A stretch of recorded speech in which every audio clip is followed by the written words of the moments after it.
ಆ ಸಂದರ್ಭದಲ್ಲಿ ನಾನು ಜೀವದ ಆಸೆನ ಬಿಟ್ಬಿಡ್ತೀನಿ ನಾನು ಅವತ್ತು. ಯಾಕಂತ ಹೇಳಿದ್ರೆ ಇವತ್ತು ನಮ್ಮದು ಕತೆ ಮುಗೀತು ಅಂತ. ಕಿಲ್ಲರ್ ಕರಡಿ ಅಂತ ಅದನ್ನು ಒಂದು ಸ್ಟ್ರಾಂಗ್ ಬಲಿಷ್ಠವಾದಂಥ ಆನೆ ಅದು. ಆ ಸಂದರ್ಭದಲ್ಲಿ ಏನಾಗುತ್ತೆ, ನನ್ನ ಕಾಲಲ್ಲಿ ಶಕ್ತಿ ಕಳ್ಕೊಳ್ತೀನಿ ನಾನು ಕೂಗ್ ತಕ್ಷಣ ಸಡನ್ನು. ಅದು ಗುಂಡಿಲಿರುತ್ತೆ, ಅದು ಹತ್ತು ಬರೋಕ್ಕೆ ಸ್ವಲ್ಪ ಟೈಮ್ ಸಿಗುತ್ತೆ. ಒಂದು ಮರ ಅಡ್ಡ ಬಿದ್ದಿರುತ್ತೆ ನಮಗೆ, ಅದು ನಮ್ಮ ಅದೃಷ್ಟ. ಒಂದು 2:30-3 ಗಂಟೆ ಸಂದರ್ಭ ರಸ್ತೆಯಲ್ಲೇ ನನಗೆ ಕರಡಿ ಸಿಕ್ಬಿಡುತ್ತೆ. ನನಗೆ ಜೀವ ಹೊಡ್ಕೊಳ್ತಾ ಇದೆ, ನಾನು ಸತ್ರು ಪರವಾಗಿಲ್ಲ, ನನ್ನ ಮಗ ಉಳಿದ್ರೆ ಸಾಕು ಅಂತ ಹೇಳಿ. ಆ ಸಂದರ್ಭದಲ್ಲಿ ನನಗೆ ಆ ದೇವರೇ ನನಗೆ ಕಾಪಾಡಿದ್ದು. ಅಷ್ಟು ದೂರ ಬೆರೆಸ್ಕೊಂಡು ಬಂದಿದ್ದು ಹತ್ತಿರ ಸಿಕ್ಕ ತಕ್ಷಣ ವಾಪಸ್ ತಿರುಗುತ್ತೆ. ಅದು ಪ್ರಾಣ ತೆಗೆಯೋ ತನಕ ಬಿಡ್ತಾ ಇರಲಿಲ್ಲ. ಅಂಥ ಒಂದು ಸ್ವಭಾವದ ಮೌಂಟೇನ್ ಆನೆ. ಯಾಕೆ ಈ ಆನೆಗಳು ಸೌಂಡ್ ಮಾಡ್ತಾ ಇದ್ರೆ, ಏನಾರು ತಿಂತಾ ಇದ್ರೆ ಸ್ಟಾಪ್, ನಿಲ್ಲಿಸ್ಬಿಡೋದು. ನಾವು ಮುಂದೆ ಹೋದ ನಂತರ ಮೆಲ್ಲ ಹೆಜ್ಜೆ ಹಾಕ್ಕೊಂಡು ಹಿಂದೆ ಬರೋದು.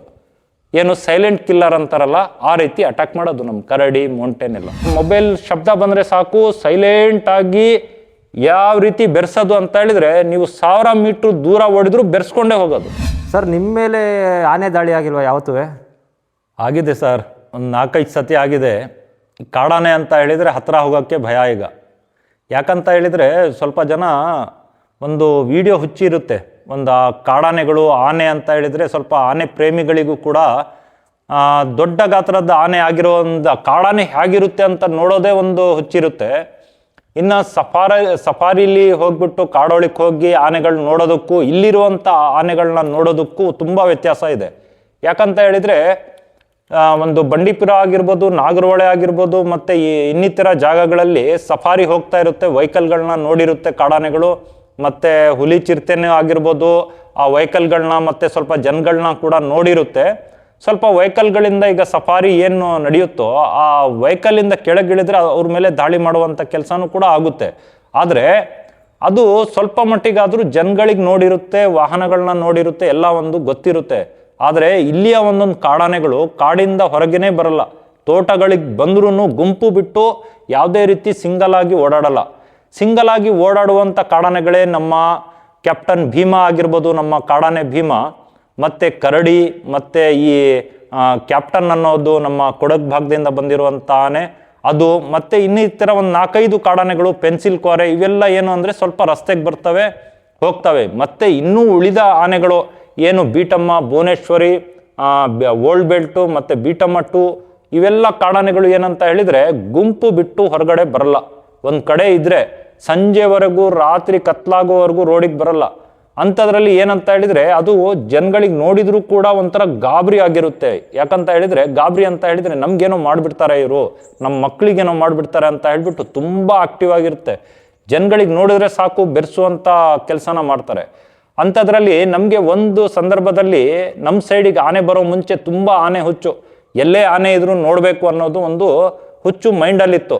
ಆ ಸಂದರ್ಭದಲ್ಲಿ ಈಗ ನಾನು ಯಾಕೆ ಹೇಳ್ತಾ ಇದ್ದೀನಿ ಈ ಮಾತು ಅಂತ ಹೇಳಿದರೆ, ಸ್ವಲ್ಪ ಜನ ಹೊರಗಡೆಯಿಂದ ನಮಗೆ ತುಂಬ ಕಾಮೆಂಟಲ್ಲೂ ಹಾಕ್ತಾರೆ, ಫೋನ್ಗಳನ್ನೂ ಮಾಡ್ತಾರೆ, ಸರ್ ಆನೆನ ನೋಡ್ಬೋದಾ, ಕಾಡಾನೆನ ನೋಡ್ಬೋದಾ ಅಂತ ಹೇಳ್ಬಿಟ್ಟು. ನಾವು ಯಾವ ರೀತಿ ನೋಡ್ತೀವಿ ಅಂತ ಹೇಳಿದರೆ, ಈ ಅನುಭವಗಳು ಆಗೋ ಮುಂಚೆ ನಾನು ಯಾವಾಗ ಕಾಡಾನೆಗಳ ಹಿಂದೆ ಒಂದು ಹೋಗ್ತಾ ಇರ್ಬೇಕಾದ್ರೆ ತೋಟಕ್ಕೆ ಬಂದಿದೆ ಅಂದರೆ ಸ್ವಲ್ಪ ಒಳಗೆ ಹೋಗ್ಬಿಟ್ಟು ಆನೆ ಎಲ್ಲಿದ್ದಾವೆ ಅಂದು ಕದ್ದು ನೋಡೋದು ಎಲ್ಲ ಮಾಡ್ತಾ ಇದ್ವಿ. ಆ ಸಂದರ್ಭದಲ್ಲಿ ತೋಟದೊಳಗಡೆ ನೋಡಿ, ಈಗ ಇದು ರಸ್ತೆ ಇರುತ್ತೆ, ಈಗ ನಾವು ಇಲ್ಲಿ ಬೇಲಿ ಇರುತ್ತೆ, ತೋಟದಲ್ಲಿ ಒಳಗಡೆ ಕಾಡಾನೆಗಳು ವಾಸ್ತವ್ಯ ಹೂಡಿರುತ್ತೆ. ಹಗ್ಲೊತ್ತಲ್ಲಿ ಏನು ಮಾಡುತ್ತೆ, ಗಿಡದ ಕೆಳಗಡೆ ಮಂಗಿರುತ್ತೆ ಆನೆಗಳು. ಯಾಕಂದರೆ ಸ್ವಲ್ಪ ಜನ ಹೇಳ್ತಾ ಇದ್ರು ಆನೆಗಳು ಹಗ್ಲೊತ್ತಲ್ಲಿ ಮಲ್ಗಲ್ಲ ಅಂತ ಹೇಳಿ. ಅಂದರೆ ಹಗ್ಲೊತ್ತಲ್ಲಿ ಏನು ಮಾಡುತ್ತೆ, ದೊಡ್ಡ ದೊಡ್ಡ ಒಂದು ಕಾಫಿ ಗಿಡಗಳು, ರೋಬಸ್ಟಾ ಅಂತ ಹೇಳ್ತೀವಿ, ಅದರ ಒಂದು ಗಿಡದ ಕೆಳಗಡೆ ತಣ್ಣಗಿರುತ್ತೆ, ಅದಕ್ಕೆ ಆರಾಮಾಗಿ ಮಧ್ಯಾಹ್ನದ ಹೊತ್ತು ಮಲಗುತ್ತೆ. 12 ಗಂಟೆ 1 ಗಂಟೆ ಈ ಸಂದರ್ಭದಲ್ಲಿ ಆನೆಗಳು ಮಲಗುವಂಥ ಟೈಮ್ ಅದು. ಆನೆಗಳು ಹೊರಡುವಂಥ ಟೈಮು 3 ಗಂಟೆ 3:30 ಗಂಟೆ 4 ಗಂಟೆ ಸಂದರ್ಭದಲ್ಲಿ ಅದು ಎಚ್ಚರ ಆಗ್ತವೆ, ನೀರು ಕುಡಿಯೋಕ್ಕೆ ಕೆರೆಗಳಿಗೆ ಹೋಗ್ತವೆ, ಸ್ನಾನ ಮಾಡ್ತವೆ. ಸ್ನಾನ ಮಾಡಿದ ನಂತರ ಅದು 6-6:30 ಮೇಲೆ ಒಂದು ಕಡೆಯಿಂದ ಒಂದು ಕಡೆಗೆ ರವಾನೆ ಆಗುತ್ತೆ, ಒಂದು ಕಡೆಯಿಂದ ಒಂದು ಕಡೆಗೆ ಬೇರ್ಪಡುತ್ತೆ. ಯಾಕಂದರೆ ಅದಕ್ಕೊಂದು ಹೊಟ್ಟೆಗೆ ಫುಡ್ ಬೇಕು. ಹಗ್ಲೊತ್ತಲ್ಲಿ ಅದು ಫುಡ್ ತಿನ್ನಲ್ಲ.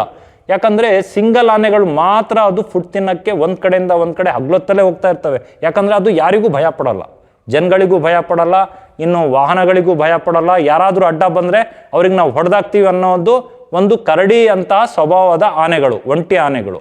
ಈ ಗುಂಪಿರೋದು ಆನೆಗಳು ಏನು ಮಾಡ್ತವೆ, ನಾವು ಹೋದಾಗ ಫಸ್ಟು ಮೌಂಟೇನ್ ಏನಾಗಿತ್ತು, ಮೊಬೈಲ್ ರಿಂಗ್, ಮೊಬೈಲ್ ಶಬ್ದ ಬಂದರೆ ಸಾಕು ಸೈಲೆಂಟಾಗಿ ಯಾವ ರೀತಿ ಬೆರೆಸೋದು ಅಂತ ಹೇಳಿದ್ರೆ, ನೀವು 1000 ಮೀಟ್ರ್ ದೂರ ಓಡಿದ್ರು ಬೆರೆಸ್ಕೊಂಡೇ ಹೋಗೋದು, ನಿಲ್ತಾ ಇರಲಿಲ್ಲ.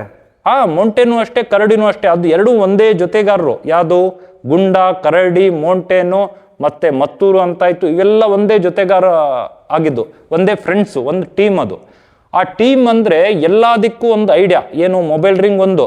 ಮತ್ತು ಜನಗಳು ಮಾತಾಡ್ತಾ ತೋಟದೊಳಗೆ ಬಂದುಬಿಟ್ರು, ಆನೆ ಇದೆ ಅಂತ ಅವ್ರಿಗೆ ಗೊತ್ತಿಲ್ಲ. ಕರಡಿ ಮತ್ತು ಮೌಂಟೇನ್ದು ಸ್ವಭಾವ ಹೇಳ್ತಾ ಇರೋದು ನಾನು ಸಿಕ್ಕಾಕೊಂಡಿರೋದು ಮೌಂಟೇನ್ ಮತ್ತು ಕರಡಿ ಕೈಲೆ. ಆ ಸಂದರ್ಭದಲ್ಲಿ ತೋಟದಲ್ಲಿ ನಾವು ಈಗ ಮಾಮೂಲಿ ಆನೆ ಇಲ್ಲ ಅಂತ ಮಾತಾಡ್ಕೊಂಡು ಹೋಗಬೇಕಾದ್ರೆ ಈ ಆನೆಗಳು ಸೌಂಡ್ ಮಾಡ್ತಾ ಇದ್ರೆ, ಏನಾರು ತಿಂತಾ ಇದ್ರೆ ಸ್ಟಾಪ್, ನಿಲ್ಲಿಸ್ಬಿಡೋದು. ನಾವು ಮುಂದೆ ಹೋದ ನಂತರ ಮೆಲ್ಲ ಹೆಜ್ಜೆ ಹಾಕ್ಕೊಂಡು ಹಿಂದೆ ಬರೋದು. ಏನು ಸೈಲೆಂಟ್ ಕಿಲ್ಲರ್ ಅಂತಾರಲ್ಲ, ಆ ರೀತಿ ಅಟ್ಯಾಕ್ ಮಾಡೋದು ನಮ್ಮ ಕರಡಿ, ಮೌಂಟೇನ್ ಎಲ್ಲ. ಆಮೇಲೆ ಮೌಂಟೇನ್ ಜೊತೆ ಒಂದು ಸತಿ ನಾವು ನಮ್ಮ ಸ್ನೇಹಿತರು ಏನು ಹೇಳಿದರು, ತೋಟಕ್ಕೆ ಆನೆ ಬಂದುಬಿಟ್ಟಿದೆ, ಒಂದು 5-6 ಕಾಡಾನೆಗಳು ಬಂದಿದ್ದಾವೆ, ನೋಡ್ಕೊ ಬರೋಣ, ಸ್ವಲ್ಪ ಪಟಾಕಿ ಹೊಡೆದು ಬರೋಣ, ಗಿಡ ಹಾಳು ಮಾಡ್ತವೆ ರಾತ್ರಿ ಹೊತ್ತು ಅಂತ ಹೇಳಿದರು.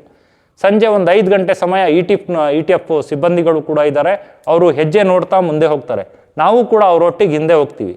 ಹಿಂದೆ ಹೋದ ನಂತರ ಆನೆಗಳು ಕಾಣುತ್ತೆ, ಒಂದು 4-5 ಆನೆಗಳು ಕಾಣುತ್ತೆ. ಕಾಣ್ದಾಗ ಏನಂತಾರೆ, ಇ ಟಿ ಎಫ್ನವರು ಅಲ್ಲಿಂದ ಲೊಕೇಶನ್ನ ಹಾಕ್ಬಿಡ್ತಾರೆ, ಇಂಥ ಕಡೆ ಆನೆಗಳಿದ್ದಾವೆ ಅಂತ. ನಮ್ಮ ಸ್ನೇಹಿತರು ಏನು ಹೇಳ್ತಾರೆ, ಇದರಲ್ಲಿ ಈಗ ಹೆಜ್ಜೆ ಯಾವ ರೀತಿ ಇದೆ ಅದೇ ರೀತಿ ನೋಡಿಕೊಂಡು ನಾವೇನು ಮಾಡ್ತೀವಿ, ಒಂದು ಕಾಡಾನೆ ಹೆಜ್ಜೆಗಳು ಈ ರೀತಿ ಹೋಗಿರುತ್ತವೆ, ಇದು ಎಡದೆ ಕಡೆ ತಿರುಗಿರುತ್ತೆ ಟೀಮ್. ನಾವೇನು ಮಾಡ್ತೀವಿ, ಒಂದು ಹೋಗಿರೋ ಕಡೆಗೆ ಹೋಗ್ತೀವಿ. ಹೋದಾಗ ಏನಾಗುತ್ತೆ, ಅಲ್ಲಿರುವಂಥ ಆನೆ ಯಾವುದಂದರೆ ಮೌಂಟೇನ್. ಮೌಂಟೇನ್ ಅಂದರೆ ಜನಗಳು ಭಯಭೀತರಾಗಿದ್ರು. ಆ ಭಯನ ಏನಂತ ಹೇಳಿದರೆ, ಅದು 1000 ಮೀಟ್ರ್ ಅಲ್ಲ, ನಾವು ಓಡಿದರೆ ಒಂದು 100 ಮೀಟ್ರ್ ಓಡ್ಬೋದು. ಒಂದೇ ಉಸಿರಲ್ಲಿ ಓಡಿದರೆ ಒಂದು 100 ಮೀಟ್ರ್ ಓಡ್ಬೋದು. ಅದು 1000 ಮೀಟ್ರು, 2000 ಮೀಟ್ರು ಕೂಡ ಜನಗಳಿಗೆ ನೋಡಿದರೆ ಒಂದೇ ಸ್ಪೀಡಲ್ಲಿ ಬೆರೆಸೋದು, ಪ್ರಾಣ ತೆಗೆಯೋ ತನಕ ಬಿಡ್ತಾ ಇರಲಿಲ್ಲ. ಅಂಥ ಒಂದು ಸ್ವಭಾವದ ಮೌಂಟೇನ್ ಆನೆ. ಯಾಕಂತ ಹೇಳಿದ್ರೆ ಮೌಂಟೇನ್ ಕೂಡ ಒಂದು 2-3 ಜನನ ಬಲಿ ತೊಗೊಂಡಿತ್ತು. ಹಾಗಾಗಿ ಒಂದು ಭಯಾನೂ ಇತ್ತು. ಮೌಂಟೇನ್ ಅಂತ ಹೇಳಿದರೆ ಒಂದು ಸ್ಲಿಮ್ ಆಗಿತ್ತು, ಒಂಥರ ಗಟ್ಟಿಮುಟ್ಟಾಗಿತ್ತು, ಸ್ಲಿಮ್ ಇತ್ತು. ಹಾಗಾಗಿ ಅದು ಮೌಂಟೇನ್ ಅಂತ ಹೇಳಿದರೆ ಒಂದು ಆನೆ ಯಾವ ರೀತಿ ಅಂತ ಹೇಳಿದರೆ, ಜನಗಳು ಮರದ ಮೇಲಿದ್ದು ವಾಸನೆ ಹಿಡ್ಕೊಂಡು ಆ ಮರದ ತನಕ ಬೆರೆಸೋದು, ಮೇಲ್ ಕೂತಿರೋದು ಗೊತ್ತಾಗ್ತಿರ್ಲಿಲ್ಲ. ಆ ವಾಸನೆನ ಬರೀ ಚೂರು ಸೌಂಡ್ ಬಂದರೆ ಸಾಕು, ಇಲ್ಲಾಂದರೆ ಏನಾದ್ರು ಒಂದು ಕಲ್ಗಿಲ್ಲು ಹಿಂಗೆ ತೆಗೆದು ಗಿಡ ಅಲ್ಲಾಡಿದ್ರು ಕೂಡ ಯಾರೋ ಬಂದಿದ್ದಾರೆ ಅಂತ ಹೇಳಿಬಿಟ್ಟು ಬೆರೆಸ್ಕೊಬರೋದು. ಆ ರೀತಿ ಇತ್ತು. ಆ ಸಂದರ್ಭದಲ್ಲಿ ನಾನು ನಮ್ಮ ಸ್ನೇಹಿತರು ಒಳಗಡೆ ಹೋದಾಗ ನಮ್ಮನ್ನು ನೋಡಿ ಒಂದೇ ಸಮ ಕಿರ್ಚುತ್ತೆ. ಕಿರಿಚಿದಾಗ ನಮಗೇನಾಗುತ್ತೆ, ನಾನು ಅನುಭವನ ಹೇಳ್ತಾ ಇರೋದು ಇದನ್ನು. ನಮ್ಮ ಸ್ನೇಹಿತರು ಸ್ವಲ್ಪ ನನಗಿಂತ ಮುಂಚೆ ಆನೆಗಳ ಜೊತೆ ನೋಡಿ ಮಾಡಿ ಓಡಿ ಎಲ್ಲ ಅವರಿಗೆ ಅನುಭವ ಇತ್ತು. ನನಗೆ ಯಾವ ಅನುಭವ ಇರಲಿಲ್ಲ ಅವಾಗ ಮೌಂಟೇನ್ ಇದ್ದಾಗ. ಹೆಚ್ಚು ಕಡಿಮೆ ಒಂದು 6-7 ವರ್ಷ ಹಿಂದೆದ ಮಾತು ಹೇಳ್ತಾ ಇದ್ದೀನಿ. ಆ ಸಂದರ್ಭದಲ್ಲಿ ಏನಾಗುತ್ತೆ, ನನ್ನ ಕಾಲಲ್ಲಿ ಶಕ್ತಿ ಕಳ್ಕೊಳ್ತೀನಿ ನಾನು ಕೂಗ ತಕ್ಷಣ ಸಡನ್ನು. ಅದು ಗುಂಡಿಲಿರುತ್ತೆ, ಅದು ಹತ್ತು ಬರೋಕ್ಕೆ ಸ್ವಲ್ಪ ಟೈಮ್ ಸಿಗುತ್ತೆ. ಒಂದು ಮರ ಅಡ್ಡ ಬಿದ್ದಿರುತ್ತೆ ನಮಗೆ, ಅದು ನಮ್ಮ ಅದೃಷ್ಟ. ಮರ ಒಂದು ದಪ್ಪ ಮರ ಒಂದು ಅಡ್ಡ ಬಿದ್ದಿರುತ್ತೆ, ಅದು ನಮಗೆ ನೋಡಿ ಕಿರ್ಚಿ ಅದಕ್ಕೆ ದಾರಿ ಬರೋಕ್ಕೆ ಗೊತ್ತಾಗೋದಿಲ್ಲ. ಆ ಸಂದರ್ಭದಲ್ಲಿ ಏನಾಗುತ್ತೆ ಅಂತ ಹೇಳಿದರೆ, ನಾನು ಅಲ್ಲಿಂದ ಏನು ಮಾಡ್ತೀನಿ, ಸೀದಾ ಓಡ್ತೀನಿ. ಓಡಿದಾಗ ಮನಸ್ಸಲ್ಲಿ ಒಂದು ಧೈರ್ಯ ಬರುತ್ತೆ ನನಗೆ, ಅದಕ್ಕೆ ಅಡ್ಡ ಮರ ಬಿದ್ದಿದೆ, ಅದು ಬರೋ ತನಕ ಟೈಮ್ ಹಿಡಿಯುತ್ತೆ ಅಂತ. ನಮ್ಮ ಸ್ನೇಹಿತರಿಗೂ ಹೇಳ್ತೀನಿ ನಾನು, ಬನ್ನಿ ಬೇಗ ಓಡೋಣ ಅಂತ. ಓಡಬೇಕಾದ್ರೆ ಅದು ನಮ್ಮ ಮೌಂಟೇನ್ ಏನು ಮಾಡುತ್ತೆ, ನಾವು ಹಿಂಗೆ ಓಡ್ಬೇಕಾದ್ರೆ ಆ ಮರ ತಪ್ಪಿಸ್ಕೊಂಡು ಅದು ನಮ್ಮ ಹಿಂಬಾಲಿಸ್ತಾನೆ ಬರುತ್ತೆ. ಹೆಚ್ಚು ಕಡಿಮೆ 2000 ಮೀಟ್ರಷ್ಟು ದೂರ ನಮ್ಮನ್ನ ಹಿಂಬಾಲಿಸುತ್ತೆ. ಆ ಸಂದರ್ಭದಲ್ಲಿ ನಾನು ಜೀವದ ಆಸೆನ ಬಿಟ್ಬಿಡ್ತೀನಿ ನಾನು ಅವತ್ತು. ಯಾಕಂತ ಹೇಳಿ ಇವತ್ತು ನಮ್ಮದು ಕತೆ ಮುಗೀತು ಅಂತ. ಇಂಥ ಒಂದು ಬೇಲಿ ಇರುತ್ತೆ, ಅಡ್ಡ ತೋಟಗಳಿಗೆ ಅಡ್ಡ ಬೇಲಿ ಹಾಕಿರ್ತಾರೆ. ನಾವು ಹೋಗಿರುವಂಥ ದಾರಿನೇ ಬೇರೆ ಇರುತ್ತೆ, ಗಾಬರಿಲಿ ಓಡ್ ಬಂದಿರುವಂಥ ದಾರಿನೇ ಬೇರೆ ಇರುತ್ತೆ, ತಂತಿ ಇರುತ್ತೆ, ಅದು ದಾಟಕ್ಕೆ ನಮಗೆ ಟೈಮ್ ಇರುತ್ತೆ. ನಾನೇನು ಮಾಡ್ತೀನಿ, ಒಂದು ಸೌದೆ ಈ ಥರ ಹಾಕಿರ್ತಾರೆ, ಅದ್ರ ಮೇಲೆ ಕಾಲಿಟ್ಟು ನಾನು ಜಂಪ್ ಮಾಡ್ತೀನಿ. ನಮ್ಮ ಸ್ನೇಹಿತರಿಗೆ ಜಂಪ್ ಮಾಡೋಕ್ಕೆ ಆಗೋದಿಲ್ಲ. ಆ ಸಂದರ್ಭದಲ್ಲಿ ನಮ್ಮ ಅದೃಷ್ಟ ಅವತ್ತು ನಮ್ಮ ಒಂದು ಹೆಂಡತಿ ಮಕ್ಕಳ ಒಂದು ಅದೃಷ್ಟನೂ ಇರ್ಬೋದು, ಇಲ್ಲ ನಾವು ಯಾರಿಗಾದರೂ ಒಳ್ಳೇದು ಮಾಡಿರುವಂಥ ಒಂದು ಕಾರ್ಯ ಇರ್ಬೋದು, ಅದು ನಮಗೆ ಅಡ್ಡ ಬರುತ್ತೆ ಅಂತಲೇ ಹೇಳ್ಬೋದು. ಯಾಕಂದರೆ ಯಾರಿಗಾದರೂ ಒಂದು ಒಳ್ಳೇದು ಮಾಡಿ, ಒಂದು ದಾನ ಧರ್ಮ ಮಾಡಿ ಅಂತ ದೊಡ್ಡವ್ರು ಹೇಳೋ ಮಾತು ಏನಂತ ಹೇಳಿದರೆ, ನಮ್ಮ ಕಷ್ಟ ಕಾಲದಲ್ಲಿ ಒಂದು ದೈವ ನಮಗೆ ಕಾಪಾಡುತ್ತೆ ಅಂತ ಹೇಳಿಬಿಟ್ಟು. ಆ ಸಂದರ್ಭದಲ್ಲಿ ನನಗೆ ಆ ದೇವರೇ ನನಗೆ ಕಾಪಾಡಿದ್ದು. ಅಷ್ಟು ದೂರ ಬೆರೆಸ್ಕೊಂಡು ಬಂದಿದ್ದು, ಹತ್ತಿರ ಸಿಕ್ಕ ತಕ್ಷಣ ವಾಪಸ್ ತಿರುಗುತ್ತೆ. ಅದು ನಾವು ಹತ್ತಿರಕ್ಕೆ ಸಿಕ್ಕಾಗಿರ್ತೀವಿ, ಅದು ವಾಪಸ್ ಇದ್ದಕ್ಕಿದ್ದಂಗೆ ಅದು ಏನು ದೇವರು ಮನಸ್ಸು ಕೊಟ್ಟು ವಾಪಸ್ ಹೋಗ್ಬಿಡುತ್ತೆ. ಅದೇ ರೀತಿ ನಮಗೆ ಇನ್ನೊಂದು ಘಟನೆ ನನ್ನ ಜೀವನದಲ್ಲಾಗುತ್ತೆ. ನಾನು, ನನ್ನ ಮಗ, ನನ್ನ ಹೆಂಡತಿ, ನಾನು ಒಂದು ಮಾಧ್ಯಮದಲ್ಲೂ ಕೂಡ ಈ ಮಾತನ್ನ ಪ್ರಸ್ತಾವ ಮಾಡಿದ್ದೀನಿ. ಕಾನಹಳ್ಳಿ ಫಾರೆಸ್ಟಲ್ಲಿ 2 ಕಾಡಾನೆ ಇದೆ ಅಂತ ಮೆಸೇಜ್ ಇರುತ್ತೆ. ಆ ಮೆಸೇಜಲ್ಲಿ ಏನಿರುತ್ತೆ ಅಂತ ಹೇಳಿದರೆ, ಕಾಡಾನೆ ಇದೆ ಅಂತ. ನಾನು ಮಂಗಳೂರು ಹೋಗ್ತಾ ಇರ್ತೀನಿ, ನಾನು ನನ್ನ ಕಾರಲ್ಲಿ, ನಾನು ಹೆಂಡತಿ, ನನ್ನ ಮಗ ಎಲ್ಲರೂ ಇರ್ತಾರೆ, ನಾನು ಇರ್ತೀನಿ, ಹೋಗ್ತಾ ಇರ್ತೀವಿ. ಹೋಗ್ತಾ ಇದ್ದಾಗ ಒಂದು 2:30-3 ಗಂಟೆ ಸಂದರ್ಭ ರಸ್ತೆಯಲ್ಲೇ ನನಗೆ ಕರಡಿ ಸಿಕ್ಬಿಡುತ್ತೆ. ಯಾವ ರೀತಿ ಸಿಗುತ್ತೆ ಅಂದರೆ, ಟರ್ನಿಂಗ್ ಇರುತ್ತೆ, ಆ ಟರ್ನಿಂಗಲ್ಲಿ ನಾನು ಹೋಗಿ ಸಡನ್ನಾಗಿ ಸಿಕ್ಕಾಕೋಬಿಡ್ತೀವಿ. ಹೌದು, ಆ ಕಾಡಾನೆ ಕರಡಿನೇ ಬಬ್ರು ವಾಹನ ಈಗ. ಆ ರೀತಿ ಇದೆ ಈಗ. ಬಬ್ರು ವಾಹನ ಅಂತ ಆಗಿದೆ. ಮುಂಚೆ ಅದು ನಮಗೆಲ್ಲ ಕರಡಿನೇ. ಅದು ಕರಡಿ ಅಂದರೆ ಕಾಡಾನೆ. ಆ ಕಾಡಾನೆ ಅಂತ ಹೌದು, ಸ್ವಲ್ಪ ಜನ ಕನ್ಫ್ಯೂಷನ್ ಮಾಡ್ತಾರೆ. ಕರಡಿ ಅಂದರೆ ಕರಡಿನ ಅಂತ ಕೇಳ್ತಾರೆ. ಅಂದರೆ ಕಾಡಾನೆಗೆ ಹೆಸರಿಟ್ಟಂತ ನಮ್ಮ ಸ್ಥಳೀಯರು, ಆನೆ ಪ್ರೇಮಿಗಳು ಅದನ್ನ ಕರಡಿ ಅಂತ ಹೆಸರಿಟ್ಟಿದ್ರು. ಅದು ಕೂಡ ಮೊಬೈಲ್ ರಿಂಗ್ ಆದರೆ ಸಾಕು, ಮನುಷ್ಯರನ್ನ ಯಾವ ರೀತಿ ಹಿಂಬಾಲಿಸ್ತಾ ಇತ್ತು ಅಂತ ಹೇಳಿದ್ರೆ, ಸೈಲೆಂಟ್ ಆಗಿ ಬರೋದು, ಒಂದು ಎಲೆನೂ ಕೂಡ ಅಲ್ಲಾಡ್ದಂಗೆ, ಒಂದು ಕಡ್ಡಿನೂ ಮುರಿದಂಗೆ ಸೌಂಡೇ ಬರ್ತಾ ಇರಲಿಲ್ಲ. ನಮಗೆ ತುಂಬಾ ಅನುಭವಗಳಾಗಿದ್ದಾವೆ. ತೋಟದಲ್ಲಿ ಹೋಗ್ತಾ ಇರಬೇಕಾದ್ರೆ ಸಡನ್ ಹಿಂದೆ ಬಂದಿರೋದು ಕರಡಿ. ಮತ್ತೆ ಗುಂಪಲ್ಲಿದ್ದಾಗ ಈ ಇಲಾಖೆಯವರೆಲ್ಲ ಪಟಾಕಿ ಹೊಡೆದು ಕಾಡಿಗೆ ಓಡಿಸ್ಬೇಕಾದ್ರೆ ಕರಡಿ ಏನ್ ಮಾಡೋದಂದ್ರೆ ದಪ್ಪ ಮರದ ಬಡ್ಡೆ ಹೋಗಿ ನಿಂತ್ಕೊಬಿಡೋನು. ಈ ಗುಂಪೆಲ್ಲ ಹೋಯ್ತಲ್ಲ, ಆನೆಲ್ಲ ಹೋಯ್ತು ಅಂತ ನಾವು ನೋಡಕ್ಕ ಹೋದಾಗ ಕದ್ ನಿಂತಿರೋದು. ನಾವು ಒಂದ್ಸತಿ ಇಲ್ಲೇ ಉಲೆಮಕ್ಕಿಲಿ ಒಂದು ಘಟನೆ ಆಗಿದೆ. 18 ಕಾಡಾನೆಗಳಿರುತ್ತೆ. ಎಷ್ಟು? 18 ಕಾಡಾನೆ. ನಮಗೆ ಕಾಣೋದು 4 ಕಾಡಾನೆಗಳು. ನೀರು ಕುಡಿಯಕ್ಕೆ ಹೋಗಿರ್ತವೆ. 4 ಇದಾವೆ, ಓಡಿಸ್ಬಿಡೋಣ ಇದನ್ನ, ಕಾಫಿ ಎಲ್ಲ ಹಾಳು ಮಾಡ್ತಾ ಇದೆ, ಗಿಡ ಹಾಳು ಮಾಡ್ತಾ ಇದೆ ಅಂತ ಹೇಳಿ ನಾವು ಏನು ಮಾಡ್ತೀವಿ, ETF ಹೇಳ್ಕೊಂಡು ಸಂಜೆ ಒಂದು 5:30, 6 ಗಂಟೆ ಸಂದರ್ಭದಲ್ಲಿ ಕಾಡಿಗೆ ಓಡಿಸ್ತೀವಿ, ಬೇರೆ ಕಡೆಗೆ ಓಡಿಸ್ತೀವಿ. ಆ ಓಡಿಸೋ ಸಂದರ್ಭದಲ್ಲಿ ಏನಾಗುತ್ತೆ ಅಂತ ಹೇಳಿದ್ರೆ, ಅವತ್ತು ಕರಡಿನೂ ಆ ಗುಂಪಲ್ಲಿ ಇರುತ್ತೆ. ಆ ಗುಂಪಲ್ಲಿದ್ದಾಗ ಪಟಾಕಿ ಹೊಡೆದು ಈಗ ಪಟಾಕಿಗೂ ಹೆದರಲ್ಲ ಕಾಡಾನೆಗಳು. ಪಟಾಕಿ ಸಿಂಗಲ್ ಸೌಂಡಿಗೆ ಹೆದರಲ್ಲ. ದಪ್ಪ ಏನು ಪಟಾಕಿ ಇರುತ್ತೆ ಅದನ್ನ 2 ಕಟ್ಬಿಟ್ಟು ರೈತರು ಹೊಡಿತಾರೆ. ಯಾಕಂದ್ರೆ ಶಬ್ದ ಜೋರಾಗಿ ಬರಲಿ ಅಂತ ಹೇಳ್ಬಿಟ್ಟು. ಆವಾಗಲೇ ಸ್ವಲ್ಪ ಭಯ ಆಗೋದು. ಇಲ್ಲಾಂದ್ರೆ ಈಗ ಪಟಾಕಿಗೂ ಅಭ್ಯಾಸ ಆಗ್ಬಿಟ್ಟಿದೆ. ಯಾಕಂದ್ರೆ ರೈತರ ಕಷ್ಟ ಹೇಳ್ತಾರೆ ಅದು ನಾನು. ಯಾಕಂದ್ರೆ ಆ ಸಂದರ್ಭದಲ್ಲಿ ಏನಾಗುತ್ತೆ, ಓಡಿಸ್ಬೇಕಾದ್ರೆ ಎಲ್ಲಾ ಕಾಡಾನೆಗಳು ಹೋಗ್ಬಿಡ್ತವೆ. ನಾವೇನು ಯೋಚನೆ ಮಾಡ್ತೀವಿ, ಎಲ್ಲ ದಾಟ್ತಪ್ಪ ಈಗ, ದಾಟ್ತು ಅಂತ ಹೇಳ್ಬಿಟ್ಟು ಆರಾಮಾಗಿರ್ತೀವಿ. ಆ ಸಂದರ್ಭದಲ್ಲಿ ಏನು ಕರಡಿ ಅನ್ನೋದು ನಮ್ಮ ಕಾಡಾನೆ ಕರಡಿ. ಈಗ ಬಬ್ರು ವಾಹನ ಏನ್ ಮಾಡುತ್ತಂತ ಹೇಳಿದ್ರೆ, ಒಂದು ಮರ ಇರುತ್ತೆ, ಮರದ ಬಡ್ಡೆನೆ ಅಲ್ಲೇ ನಿಂತಿರುತ್ತೆ, ಹಿಂದ್ಗಡೆಯಿಂದ ಬಾಲ ಕಾಣುತ್ತೆ. ಇದು ಆನೆ ತರ ಸಂಜೆ ಟೈಮ್ ಬೇರೆ, ಸ್ವಲ್ಪ ಕತ್ಲು ಆಗ್ತಾ ಇರೋ ಟೈಮು. ಆ ಟೈಮಲ್ಲಿ ನಾವು ಅಕಸ್ಮಾತ್ ಅದನ್ನ ನೋಡ್ತಾ ಇರಲಿಲ್ಲ ಅಂದ್ರೆ ಹಿಂದ್ಗಡೆಯಿಂದ ಬಂದು ನಮಗೆ ಅಟ್ಯಾಕ್ ಮಾಡೋದು. ಆ ಥರ ಒಂದು ಚಾಣಕ್ಯ ಅಂತ ಹೇಳಿದ್ರೆ ನಮ್ಮ ಕರಡಿ. ಅದೇ ರೀತಿ ನನಗೇನಾಗುತ್ತೆ, ಕಾನಹಳ್ಳಿ ರಸ್ತೆಯಲ್ಲಿ, ಕಾನಹಳ್ಳಿ ಫಾರೆಸ್ಟ್ ರೋಡು ಮೂಡ್ಗೆರೆಗೆ ಹೋಗಿ ಸಂಪರ್ಕ ಹೊಂದುವಂಥ ರಸ್ತೆ, ವಿಕ್ರಾಂತ್ನ ಮೊದಲನೇ ದಿವಸ ಕಾರ್ಯಾಚರಣೆ ಸ್ಟಾರ್ಟ್ ಮಾಡಿದ್ರಲ್ಲ ಆ ಜಾಗದಲ್ಲಿ, ಆ ಜಾಗ ಏನಾಗುತ್ತೆ, ಅಲ್ಲಿ ಆನೆಗಳು ದಾಟಾಡೋ ಜಾಗ. ಮತ್ತೆ ಸಂಜೆ ಟೈಮೆಲ್ಲ ಅಲ್ಲಿ ಆನೆಗಳು ಇರುತ್ತೆ, ರಾತ್ರಿ ಸಮಯದಲ್ಲೂ ಆನೆ ಇರುತ್ತೆ. ಮೊನ್ನೆ ದಿವಸ ಒಂದು ಬೈಕ್ ಸವಾರರು ಆನೆ ಮಧ್ಯದಲ್ಲಿ ಬಂದು ಸಿಕ್ಕಾಕೊಳ್ತಾರೆ ಅದೇ ಜಾಗದಲ್ಲಿ. ನನಗೇನಾಗುತ್ತೆ, ನಾನು ನನ್ನ ಫ್ಯಾಮಿಲಿ ಹೋಗ್ತಾ ಇರ್ಬೇಕಾರೆ ಕರಡಿ ಮುಂದೆಯಿಂದನೇ ನನಗೆ ಬೆರೆಸ್ಕೊಂಡು ಬಂದ್ಬಿಡುತ್ತೆ. ನಾನು ಕಾರ್ ಬ್ರೇಕ್ ಹೊಡಿತೀನಿ ಅಷ್ಟೇ, ರಿವರ್ಸ್ ತೆಗಿಯೋಕ್ಕೂ ಟೈಮ್ ಕೊಡಲ್ಲ. ಟೈಮ್ ಕೊಡ್ದಲ್ಲೇ ಒಂದು ಅರ್ಧ ಅಡಿ ಕಾರಿಗೆ ಗುದ್ದಂಗೆ ಬಂದು ನಿಂತ್ಕೊಳ್ಳುತ್ತೆ.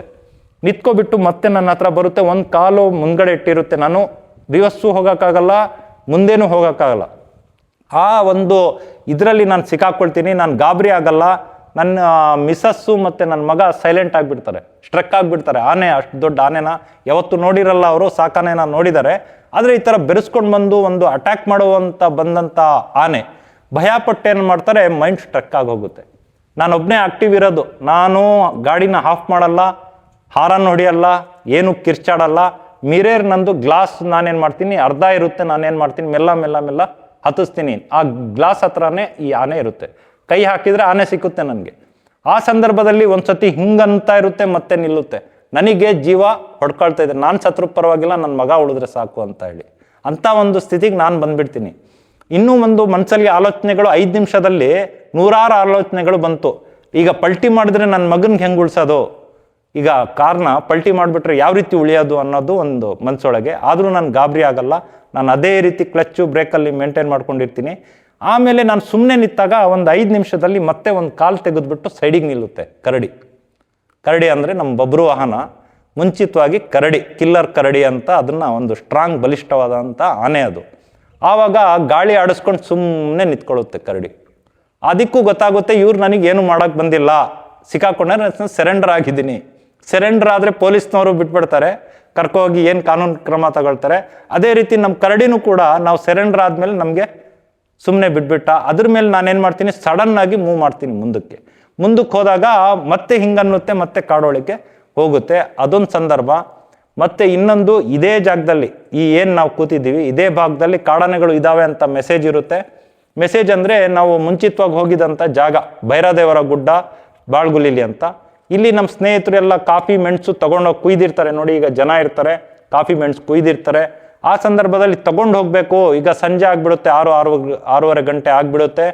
ಆ ಸಂದರ್ಭದಲ್ಲಿ ಇಲ್ಲಿ ಗುಂಪು ಒಂದು 20-22 ಆನೆ ಗುಂಪಿರುತ್ತೆ, ಕೂಗಾಡ್ಕೊಂಡು ಇಲ್ಲಿಗೆ ಬಂದ್ಬಿಡುತ್ತೆ ಆನೆಗಳು. ನಾವು ಈ ಜಾಗದಲ್ಲಿ ಇರ್ತೀವಿ. ಈ ಜಾಗದಿಂದ ಹೇಗಪ್ಪ ಹೋಗೋದೀಗ, ಆನೆಗಳು ಬಂದಾಯ್ತು ಸಂಜೆ 6:30-7 ಗಂಟೆ ಸಂದರ್ಭದಲ್ಲಿ, ಹೇಗೀಗ ಊರಿಗೆ ಹೋಗೋದು ಅಂತ ಕಾಯ್ತಾ ಇರ್ತೀವಿ. ಅದ್ರ ಮೇಲೆ ಪಟಾಕಿ ಹೊಡಿತೀವಿ, ಎಲ್ಲ ಮಾಡ್ತೀವಿ. ಅದರಲ್ಲಿ ಒಂದು ಆನೆ ಉಳ್ಕೊಂಡಿರುತ್ತೆ, ಕಾನಹಳ್ಳಿ ಕುಳ್ಳ ಅಂತ ಒಂದು ಹೆಸರಿಟ್ಟಿದ್ವಿ. ಆ ಆನೆ ಉಳಿದಿರುತ್ತೆ, ನಮಗೆ ಗೊತ್ತಾಗಲ್ಲ, ಅದು ರೋಬಸ್ಟದಲ್ಲಿ ಕಾಣಲ್ಲ, ಕುಳ್ಳ ಅದು ಒಂದು ಜೀವನೂ ಕೂಡ ಬಲಿ ತಗೊಳ್ತು ಆಚೆ 1-2 ವರ್ಷ ಹಿಂದೆ. ಆ ಸಂದರ್ಭದಲ್ಲಿ ಏನಾಗುತ್ತೆ, ನಾವು ಬರ್ಬೇಕಾದ್ರೆ ನಮ್ಮನ್ನ ಹಿಂಬಾಲಿಸುತ್ತೆ, ಗಾಡಿಗೆ ಹಿಂಬಾಲಿಸುತ್ತೆ, ಬೆರೆಸುತ್ತೆ.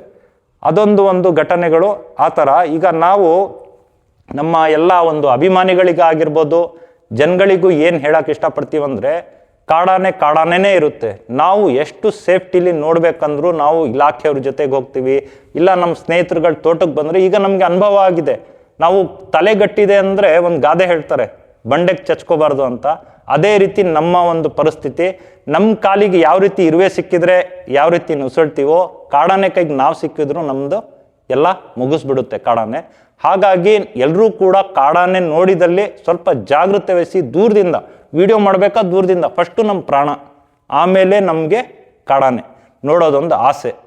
ನಾವೇ ಇಲ್ಲ ಅಂದರೆ ಆಸೆ ಇಟ್ಕೊಂಡು ಏನು ಮಾಡೋದು, ಅದೊಂದು ನಾನು ಜನಗಳಿಗೆ ಹೇಳೋಕ್ಕೆ ಇಷ್ಟಪಡ್ತೀನಿ ಸರ್.